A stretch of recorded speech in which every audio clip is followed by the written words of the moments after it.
Hey Google, my name is Hamza and I am a software engineering student at National University of Computer and Emerging Sciences in Lahore. I am excited to apply for the GDSC Lead position at my university. I have a passion for community building and have been a part of several societies all over the Pakistan. I have served as the sponsorship manager at Future Fest 2023, where I have helped them to land several national and international sponsors. I have also been the brand manager for ISIC in Pakistan, the world's largest youth-run organization.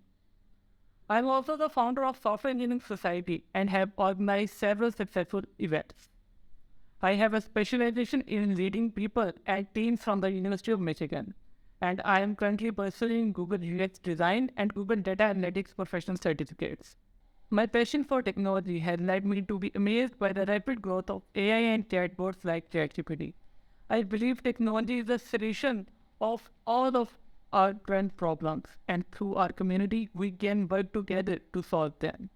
I want to become the GDSC lead because I believe in uplifting the students of my university and building a community where people can learn and grow together.